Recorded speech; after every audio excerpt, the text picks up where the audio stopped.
Бүгінгі видеода біз қыздардың үш жоқ деген нәрсесін қарастырамыз және қыздардың тексерулері қандай болады.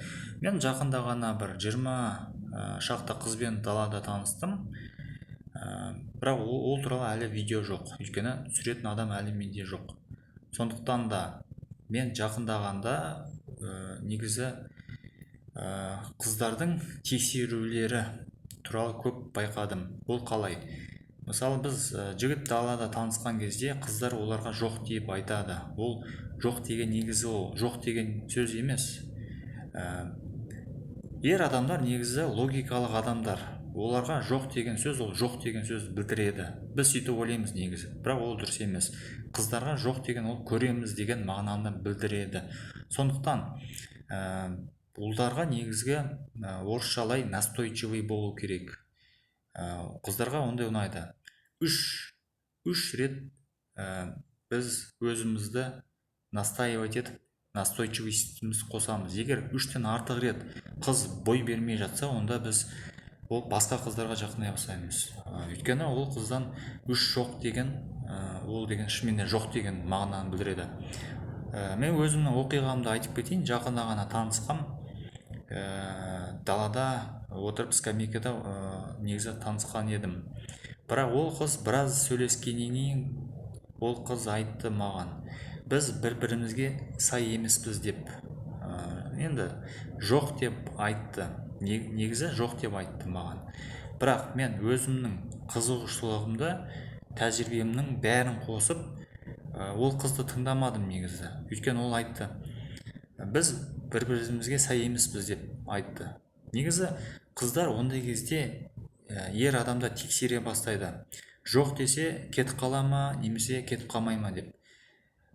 Сол кезде мен өзімнің талпынысымды қоса бастадым. Қыздарды негізі тыңдауға болмайды.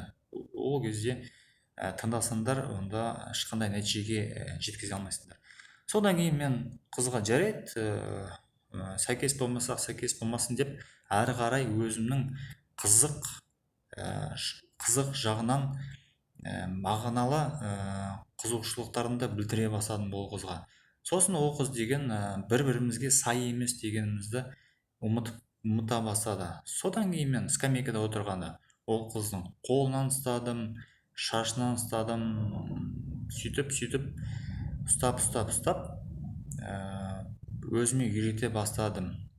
Ол қыз басында маған айтты, қолыңды тарт, қазір мен кетіп қалам деді, скамейкадан тұрып. Бірақ ол қыз кетпеді. Өйткені негізі ұнамайтын қыз деген скамейкадан тұрып кетіп қалу керек еді. Бірақ ол қыз негізі кетпеді.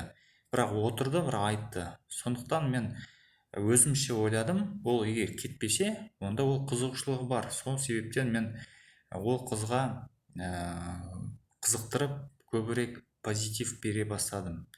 Әрдайым мысалы қолынан ұстаймын, комплимент айтамын қызығушылық туралы. Мысалы, сенің шашың әдемі екен деймін да, шашынан ұстаймын. Сосын қолың әдемі екен деп қолынан ұстаймын. Сөйтіп ары қарай бізде қызық темалар көбейе бастады. Сондықтан сол сияқты негізі айтып кетер жағдай, көптеген қыздар олар өздерін тез арада, қалай айтсам болады екен, тез арада өздерін жеңіл танысу ретінде танысқысы келмейді олар. Мысалы, әр еркекті, әр жігітті олар тексереді. Мысалы, қандай екен деп. Мысалы айтады, біз бір-бірімізге сай емеспіз деп, мысалы маған айтты. Басқа жігіт болса, онда көңіл күйі бұзылып, ол тұрып кетіп қалу керек еді. Бірақ психологияны білген адамдар үйтіп істемейді. Жоқ деген ол негізі жоқ деген емес. Сол үшін сендерге негізгі үй тапсырмасы, далада танысамыз, скамейкада отырған қыздарға танысамыз, немесе көшеде кетіп бара жатқан қыздарға танысамыз. Соларда біз қызбен танысып, қызықтырып, скамейкада отырған кезде жоқ десе, онда біз өзіміздің үш жоқ деген максимум 3 жоқ деген нәрсені күтеміз.